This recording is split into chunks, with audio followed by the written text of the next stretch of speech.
চলে গেলেন বেগম খালেদা জিয়া। ইন্না লিল্লাহি ওয়া ইন্না ইলাইহি রাজিউন। তিনি চলে যাবেন এই ধরনের একটা খবর আমরা খুব সহসা পাবো এটা অনুমান করা যাচ্ছিল গত দুদিন ধরে।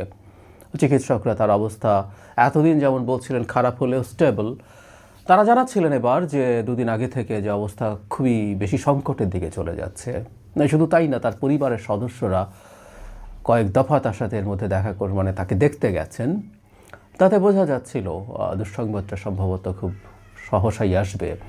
আর শুধু এটা না, তিনি এই দফা যখন অসুস্থ হয়ে হসপিটালে গেলেন, তার যে ধরনের শারীরিক জটিলতা ছিল এবং শেষ পর্যন্ত তাকে বিদেশে নেওয়ার মতো ফিটনেস না পাওয়া, সব কিছুই এক ধরনের ইঙ্গিত দিচ্ছিল তিনি সম্ভবত আর থাকছেন না। আমরা এরকম মানুষ বা যে কোনো মানুষ যখন ইন্তেকাল করেন আমরা বিদায় লিখি। আমি রাদার বলতে চাই আমরা কেন তাকে বিদায় বলবো। আমি তাকে বিদায় বলতে চাই না, বিদায় বলবো না।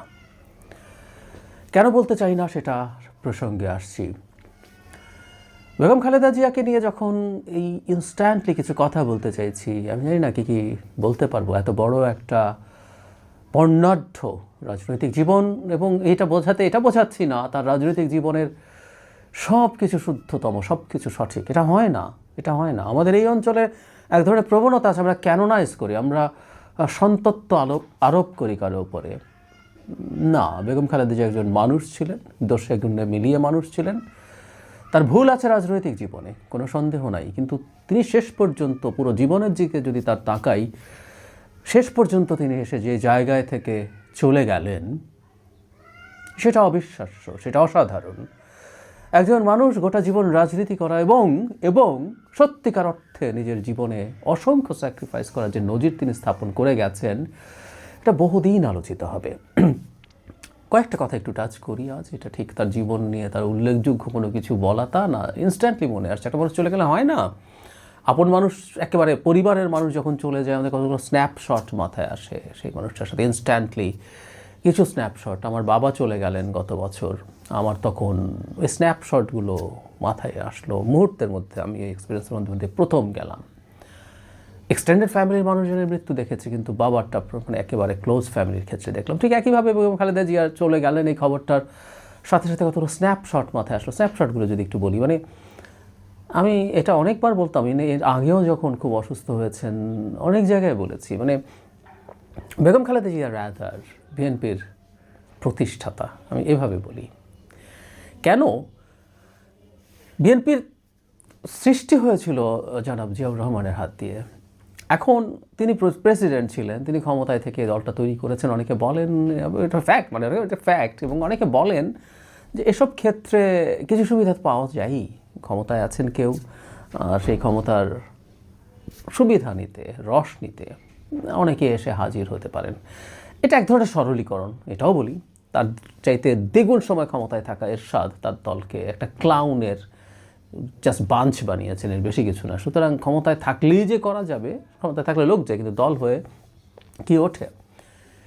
জিয়ার এই কৃতিত্ব তো আছেই, তার কিংবদন্তি তুল্য সততা এবং তার অসাধারণ দেশনায়ক হয়ে ওঠা, এগুলোর ইম্প্যাক্ট আছে। কিন্তু তার মৃত্যুর পর, তার হত্যাকাণ্ডের পর যে মারাত্মক সংকটের দলটি পড়েছিল, দলটি ভেঙে গিয়েছিল, বিভিন্ন ব্র্যাকেটবন্দি দলে পরিণত হয়েছে, সেই জায়গায় বেগম খালেদা জিয়া, যিনি জাস্ট একজন গৃহবধূ ছিলেন, এখানে শেখ হাসিনার সাথে তার একটা বড় পার্থক্য আছে। শেখ হাসিনা জন্মেছেন শেখ মুজিবুর রহমানের সন্তান হিসেবে, যিনি আপাদমস্তক একজন রাজনীতিবিদ, যিনি শিশুকাল থেকে রাজনৈতিক পরিবেশে বেড়ে উঠেছেন, বাবাকে রাজনীতি করতে দেখেছেন, বাসায় রাজনীতির মানুষ দেখেছেন। তো চান বা না চান, শেখ হাসিনা হয়তো উত্তরাধিকার হতেন না, উত্তরাধিকার তার ভাই কামাল হতেন হয়তো বা, হত্যাকাণ্ডের কারণে তিনি হয়েছেন, কিন্তু ওনার ওই এক্সপোজারটা ছিল।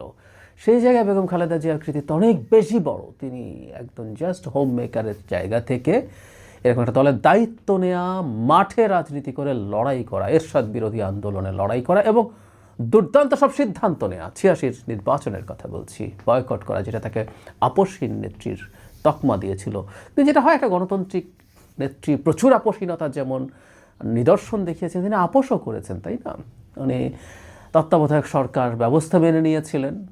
96 নির্বাচন, বিতর্কিত নির্বাচন যেটার কথা বলা হয়, একতরফা নির্বাচনে আওয়ামী লীগ ছিল না, ওই নির্বাচনটা তাকে করতে হতো, কারণ ওই সময় আওয়ামী লীগ আর পার্লামেন্টে ছিল না। সো 2/3 মেজরিটি দিয়ে যে সংবিধান সংশোধন করবেন, সে অবস্থা তার ছিল না, কিন্তু নির্বাচনটা করে ফেললেন, করার পর তো থেকে যাওয়ার চেষ্টা করতে পারতেন না। সংসদ আসলো, তত্ত্বাবধায়ক বিল পাশ হলো, সেটা থেকে তিনি সংবিধানে অন্তর্ভুক্ত করে সরে আসলেন এবং পরে নির্বাচনে হারলেন। সো আপোষেরও প্রয়োজন যখন দেশ জাতির স্বার্থে দরকার হয়েছে সেটাও তিনি করেছেন। কিন্তু ওই যে বললাম যে এরশাদ বিরোধী আন্দোলনে তিনি আসলে বিএনপিকে দল হিসাবে দাঁড় করিয়েছেন। বিএনপি শুধু সুবিধাপ্রাপ্ত কিছু মানুষ, সুবিধা চায় এমন কিছু মানুষের ক্লাব বলে কেউ কেউ বলার চেষ্টা করতেন, সেটার একেবারে বাইরে। শুধু সেটা না, এরপর তিনি ক্ষমতাচ্যুত হয়েছেন 96-তে, আবার 2001 সালে দলকে ক্ষমতায় নিয়ে এসছেন। এই সব কিছু তার জার্নির মধ্যেই আছে। সুতরাং এই দলটা আসলে তার দল, তার হাতে তৈরি দল, আমি এইভাবেই মনে করতে চাই। এটা অনেক বড় কৃতিত্বের জায়গা, এটা আমাদের ভবিষ্যতে এসব আসবেই। সরকার প্রধান হিসাবে তিনি অনেক অনেক কাজ করেছেন, গুরুত্বপূর্ণ কাজ। বাংলাদেশের যে অর্থনৈতিক ভিত্তি তৈরি হয়েছে সেগুলো 91-96 সরকারের সময়ই মানে রাদা শুরু হয়েছে। তার অধীনে কাজ করে একজন অর্থমন্ত্রী সাইফুর রহমানের হাত ধরে তিনি নারী শিক্ষা নিয়ে অবিশ্বাস্য সব কাজ করেছেন। নারীদেরকে শিক্ষিত করে তোলা, তাদেরকে স্কুলে আনা নিয়ে, এই মানে খুবই খুবই খুবই অসাধারণ। আমাদের মতো একটা রক্ষণশীল ইসলামী মূল্যবোধের সমাজে এই কাজগুলো করা অকল্পনীয় রকম সুন্দর। আপোষহীনতার একটা অসাধারণ নজির তিনি 2007-08 যে তত্ত্বাবধায়ক সরকার হয়েছিল সে সময় দেখিয়েছিলেন, এবং তাকে দেখে শেখ হাসিনা পর্যন্ত সাহসী হয়ে উঠেছিলেন। তত্ত্বাবধায়ক সরকার আসার সাথে সাথে শেখ হাসিনা পালিয়ে গিয়েছিলেন চিকিৎসার নামে। বেগম খালেদা জিয়াকে দেশ থেকে বাইরে পাঠিয়ে দেওয়ার ব্যবস্থা হচ্ছিল, এবং গেলে দুজনের কেউ আর আসতে পারতেন না। তখন যে প্ল্যান ছিল -2 সেটা হয়ে যেত। বেগম খালেদা জিয়া যেতে অস্বীকৃতি জানান এবং তাকে দেখে সাহসী হয়ে ওঠেন শেখ হাসিনা। তিনি ফিরে আসেন। শেখ হাসিনার কৃতজ্ঞ থাকা উচিত শেখ খালেদা জিয়ার কাছে। এরপরে যে জায়গাটা আসলে মানুষকে সবচেয়ে বেশি আপ্লুত করেছে, যে জায়গাটা তার আগে সরকার প্রধান হিসাবে থাকা তার ভুল, তার ছোট বড় ভুল আছে, সত্যিকার অর্থেই আছে। আজকে ওনার চলে যাওয়ার দিনে আমরা ভুল নিয়ে আর কথা না বলে, কিন্তু একটা ইতিহাসের চরিত্র, একটা বাংলাদেশের সবচেয়ে বড় পদে থাকা, প্রধানমন্ত্রী পদে থাকা একজন মানুষের ভুলভ্রান্তি নিয়ে রাজনৈতিক আলাপ হতে হবে। এগুলো আমাদের ভবিষ্যতে চলার পথ সঠিক করার জন্য লাগবে।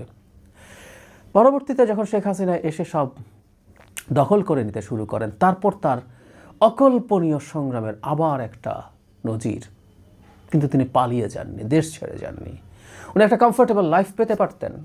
একাগারের সময় তার সন্তান জনাব তারেক রহমানকে মারাত্মক টর্চার করে, মারাত্মকভাবে আহত করে দেশের বাইরে পাঠিয়ে দেওয়া হয়। তিনি এখনও পুরোপুরি সুস্থ নন, সেটি সম্ভবত তাকে সারা জীবন টানতে হবে।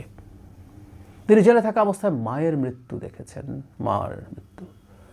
তিনি অফিসে অবরুদ্ধ থাকা অবস্থায় তার সন্তানের মৃত্যু, 2 সন্তানের 1 সন্তানের মৃত্যু দেখেছেন। কিন্তু তিনি আসলে টলেননি, তিনি সরে আসেননি। তাকে প্রচুর ডিল দেওয়ার চেষ্টা করা হয়েছে। আমরা অনেকেই জানি এটা। নির্বাচনগুলোতে যেন আসেন এক ধরনের আন্ডারস্ট্যান্ডিং নিয়ে, কিছু সিট টিট নিয়ে বসেন। 18 সালেও বিএনপি ফাইট করেছিল বলে রাতের নির্বাচনে রাতের ভোট দিতে হয়েছিল, যেটা আওয়ামী লীগের মৃত্যু নিশ্চিত করেছে। আওয়ামী লীগ দল হিসাবে মারা গিয়েছিল আসলে ওই দিন, যেদিন রাতের বেলা তারা ব্যালট পেপার স্টাফ করেছিল। বেগম খালেদা জিয়াকে ডিল দেওয়া হয়েছিল 40-50টা সিট তখন বিএনপিকে দেওয়া হতো যদি তিনি এই ডিলটা নিতেন, নেননি। 24-এর কথা একইভাবে প্রযোজ্য। 24-এও ওনার সাথে নেতারা দেখা করতে গেছেন, তিনি জেলের বাইরে আছেন, কিন্তু সরকারের এক ধরনের নিষেধাজ্ঞা, তার সব কিছুর প্রতি বিদেশে যেতে পারবেন না, রাজনীতিতে ইনভলভ হতে পারবেন না। কিন্তু যেসব মানুষজন তার সাথে দেখা করতে গেছেন অন্যান্য রাজনৈতিক দলের যারা বিএনপির সাথে যুগপৎ আন্দোলনে ছিল, এদের কারোর সাথে আমার কথা হয়েছে, উনি বারবার ওই কথাটা বলছিলেন, কেউ যেন এই নির্বাচনে না যায় সেটা নিশ্চিত করার চেষ্টা করুন। আমি আরেকটা কথা বলি সবসময়, এভাবে বলা, এটা মেডিকেল সায়েন্সের পয়েন্ট অফ ভিউতে, আমাদের বিশ্বাসের জায়গা থেকে না। সেটা জন্য ওনার আয়ু স্যাক্রিফাইস করেছেন। 2018 সালে, মানে আমরা জানি ততদিনে তার লিভার সিরোসিসের লক্ষণ প্রকাশিত হচ্ছে, বা জেলে থাকার কালীন সময়, ইভেন 18 নির্বাচনের পরও যখন তার এই লিভার সিরোসিসের লক্ষণ প্রকাশিত হচ্ছে, শেখ হাসিনা এগুলো নিয়ে খুব নোংরা কথাবার্তা বলতেন। আমি শেখ হাসিনা প্রসঙ্গে মনে হলো খালেদা জিয়ার অসাধারণ যে ব্যাপারটা 5 আগস্টের পর, সেটা তার নাম ইতিহাসে স্বর্ণাক্ষরে খোদাই করবে। আমি পরের দিকে আসছি সেখানে। তো যাই হোক, যেটা বলছিলাম, এবার তিনি 5 আগস্টের পর লন্ডন যান এবং লিভার সিরোসিসের ডেফিনিটিভ ট্রিটমেন্ট হচ্ছে লিভার ট্রান্সপ্লান্ট, আর বাকি সব কিছু আসলে সাপোর্ট দেওয়ার মতো। আপনার সিমটমগুলোকে কীভাবে কমানো যায়, ওতে যে যে জটিলতার কারণে মৃত্যু হতে পারে সেগুলো কমানো, এটা কিন্তু লিভারকে আর ভালো করে তোলা না। তো ওখানে দেখা গেল আর লিভার ট্রান্সপ্লান্ট করার অবস্থা নেই। 4-5 বছর আগে তো সেটা সম্ভব হতে পারত। উনি যদি ওই ডিলটা নিতেন, এক সন্তান হারিয়েছেন, আরেক সন্তানের পরিবারের সাথে থেকে উনি ওনার জীবন কাটাবেন, শেষ দিনগুলো সুন্দরভাবে আনন্দে সুখে কাটাবেন। না, উনি সেটা চুজ করেননি, তিনি থেকে গেছেন দেশে। ইনফ্যাক্ট এই থেকে যাওয়া ইটসেলফ আওয়ামী লীগের ওপরে তীব্র চাপ। আমি বাড়িয়ে বলছি না, শেখ হাসিনা পতনের একেবারে আনসাং হিরো আমরা বলি না, সেটা বেগম খালেদা জিয়া। সত্যিকার অর্থেই তাই। দেশে থেকে টর্চার নিজের গায়ে নিয়ে শেখ হাসিনার এই স্বৈরাচারকে তিনি তার মতো করে চ্যালেঞ্জ করে গেছেন। তার দল তো করেছেই, আর অবশ্যই জনাব তারেক রহমান দেশের বাইরে থেকে ওই দলটাকে সুনিপুণভাবে পরিচালনা করতে পেরেছিলেন। তার এই লাস্টের এই বেশ কিছু বছরের জার্নি তাকে অনন্য উচ্চতায় পৌঁছে দিয়েছে। যখন তিনি খুব অসুস্থ হচ্ছিলেন তখন বলছিলাম যে একজন জাতীয় অভিভাবকে পরিণত হয়েছেন তিনি। আওয়ামী লীগের খুব হার্ডকোর নোংরা কিছু মানুষের বাইরে সব দলমত নির্বিশেষে, এমনকি আওয়ামী লীগের মানুষজনও তার প্রতি শ্রদ্ধা বোধ করে। সবার কাছ থেকে শ্রদ্ধা তিনি দেখে তারপর বিদায় নেন। আমি এভাবেও বলেছি যে আওয়ামী লীগের কৃতজ্ঞ থাকা উচিত যদি তাদের ন্যূনতম কৃতজ্ঞতা বোধ থাকে, এবং এখানেই এসে তিনি অসাধারণ এক মাইল ফলক তৈরি করলেন। 5 তারিখের পর যে পরিমাণ অত্যাচার তার উপরে করা হয়েছে, এবং অভিযোগ আছে তাকে পরিকল্পিতভাবে এমন সব ঔষধ দিয়েছে, এমনিতে তার লিভারের সমস্যা আছে, যেগুলো লিভারের হেপাটোটক্সিক ড্রাগ বলে, যেগুলো তার লিভারকে আরও ক্ষতিগ্রস্ত করতে পারে, পরিকল্পনা করে এগুলোকে অ্যাগ্রাভেট করা হয়েছে। সেটা বাদ দেই, বিনা কারণে তাকে জেলে রাখা হয়েছে, বন্দি করা হয়েছে, তার দলের উপরে অত্যাচার নিপীড়ন হয়েছে, তার সন্তানের বিরুদ্ধে মিথ্যা মামলা দিয়ে দেশে আসতে দেওয়া হচ্ছে না। এই সব কিছুর পরও 5 আগস্টের পর আমরা এক ফোঁটাও প্রতিশোধমূলক কথা, প্রতিশোধ পরায়ণমূলক বক্তব্য, একটু ক্ষুব্ধতা, একটু রাগ, আমাদের কিন্তু রাগ থাকে, আমাদের ক্ষোভ থাকে, এগুলো আমাদের ইনবর্ন ইনস্টিংক্টস, এগুলো আমাদের ইড, আমাদের প্রতিশোধ পরায়ণতা আছে, আমরা মানুষ হলে আছে, কম বেশি আছে, কিন্তু অনেকে আমরা নিয়ন্ত্রণ করে ফেলে, সেই জায়গা থেকে উঠে আসতে চেষ্টা করি। তিনি সেটা চেষ্টা করেছেন। তিনি আহ্বান জানিয়েছেন দেশের শান্তি শৃঙ্খলা বজায় রাখার জন্য, আওয়ামী লীগের ব্যক্তি স্থাপনার উপরে হামলা না করার জন্য। আওয়ামী লীগের ন্যূনতম মনুষ্যত্ব আওয়ামী লীগের লোকজনের থাকলে তারা বেগম খালেদা জিয়ার প্রতি কৃতজ্ঞ থাকতেন। তাদের একটু নেই অবশ্য। 5 তারিখের পরই এই কৃতজ্ঞতা শেখ হাসিনারই জানানোর উচিত ছিল। ওরা জানাবেন না, কিছু আসে যায় না, কিন্তু এই দেশের জনগণ দেখলো, জাতি দেখলো, এই জাতি দেখলো। শুরুতে বলছিলাম বেগম খালেদা জিয়াকে কেন বিদায় জানাবো, আসলে কেন বিদায় জানাবো? বিদায় জানাই না। উনি দেহান্তরিত হয়েছেন, কিন্তু উনি যা যা করে গেছেন এগুলো আমরা ক্রমাগত আমাদের আলোচনার মধ্যে রাখবো, আমরা ইন্সপিরেশন নেব। ওই যে বলছি তার কিছু ভুল আছে, সেই ভুল থেকেও আমরা শিখব। ক্রমাগত তিনি আসতে থাকবেন, তাকে নিয়ে আমরা একাডেমিক ডিসকোর্সের মধ্যে ঢুকে যাব।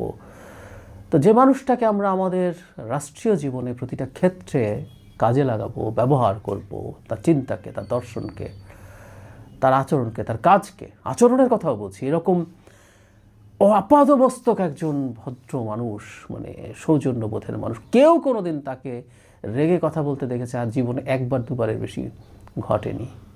তাও কত, সেটা তার কম্পিটিটর শেখ হাসিনার মানদণ্ডে সেগুলো কিছুই না। তো এই সব কিছু আসবে, সব কিছু চলবে। বেগম খালেদা জিয়া বিদায় নিচ্ছেন না, উনি থাকবেন বাংলাদেশের এই পলিটিক্স যতদিন থাকবে, বাংলাদেশ যতদিন থাকবে, তার দল যতদিন থাকবে, না থাকলেও আলোচনা হবে। তাই বেগম খালেদা জিয়া, বিদায় বলছি না আপনাকে, আপনি থাকবেন আমাদের মধ্যে।